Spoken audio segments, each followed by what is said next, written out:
Hey guys, so if you're stuck with the Secret Corporation dungeon in Nobody Saves the World and you're looking for a handy build, I have the perfect one to get you through both stages, be it the initial opening areas where you got to get 3 keys to get through to the next level, and then the boss fight. So to get through the first start of the dungeon, where you get through each of the 3 floors, I'd stick with the bodybuilder. He's got a lot of health, takes a lot of damage, and most of the enemies are going to be needing blunt damage.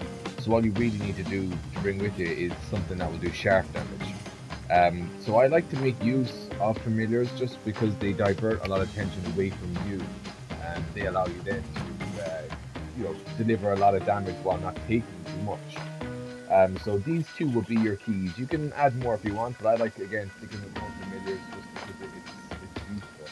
But if you have a strategy that works differently, fire away. Maybe use something else like the arrows from the archer to break more of the baddie wards.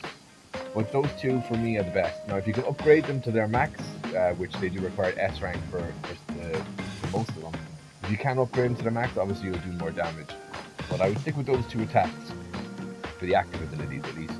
For your passives, I went with this. This is the maxed out. Well, it's not fully maxed out, but you'll do 150% heal your familiars. Every time you do a bit of damage, your familiars will be healed. And since you're going to be spamming the hell out of these guys to break the baddie wards, you're going to want to be able to keep them alive as long as you can. And this does a really, really good job of it. Since your main base attack with the bodybuilder is going to do blunt damage to break those wards, you can just kind of leave the familiars and focus on the guys that need sharp damage and kill all those guys that are blunt damage and heal your familiars in the process. And this works really well, and it keeps quite a few of them alive so that you can really much tear through the dungeon without too much care. This one is essential. You'll buy it from the vendor. Um, you'll see a lot of these slugs in this level shoot like poison spillages on the floor, and because the active modifier in this dungeon increases the time of the status effects, the poison lasts for ages and it does a significant amount of damage. When you fully upgrade Poison Dampener, it means you won't take any poison at all. So you still take damage from being in the spill, but it just doesn't give the status effect of poison. So this is another really handy one to get you through this dungeon. I think this one in particular is the key to survival. And the last one I did is the upgraded Zama Num Num. Just 6% of your damage is given back to you. So now you have two passive skills that incentivize you to do damage to keep you and your familiars in good health. And it does quite a lot, especially when there's like the big swarms of mosquitoes, that you'll do a lot of damage from one single hit that will heal a large majority of your health. So this is what I did anyway for the bodybuilder with the main area. Now for the final boss, I went with the turtle. Now I didn't have as much of him upgraded, but I found the turtle, once I switched to him, I beat the boss first go. So all I really did was spam hard shell. Just kept smashing it, mashing it, mashing it, mashing it over and over again. Had I upgraded it, probably would have done me some more good, but I didn't feel the need for the mana too badly. So I pretty much kept spamming that and then used Arrow Flurry to kill, or at least to break the wards of the guys that were spawning that needed sharp. The familiars don't work here. They just get too overwhelmed, they get squished, they get killed instantly by the main boss. And because there's so much going on in this tiny little area, it does get hard to see. So sticking with this turtle was easy because you knew you were safe because I kept mashing it.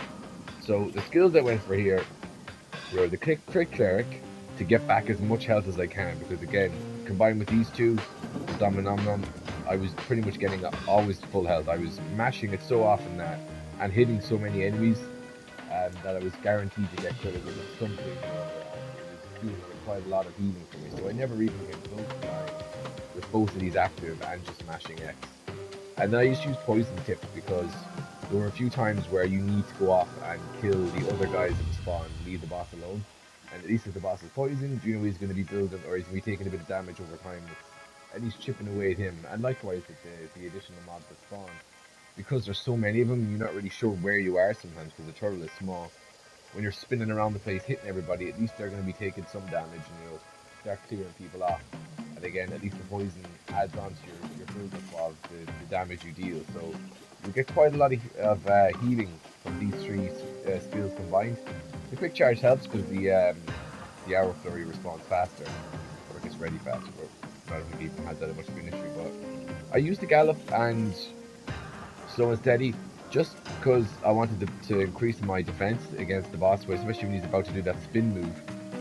But you also do blunt damage when you trigger it, so that's kind of a double win where you'll break some wards, increase your defense, and you can prepare yourself then for a heavier hit. Same with the Gallop, is sort of get you out of a tricky spot if you need to, and you kind of shoot up somewhere and get the safety, and they'll recharge quickly. This recharge is passive does that. So that's it. Once you get to the boss, switch to your turtle. Prior to that, stick with the bodybuilder. Upgrade all of the abilities that you plan on using to the maximum that you can possibly get them up to anyway. And obviously having your level on level 55 now, the higher that level is, the easier the game will become because your base stats is that little bit higher. But you could probably mix and match a little, but those are the two character builds anyway that got me through this Secret Corporation dungeon with very little effort. There you go, talk to you later.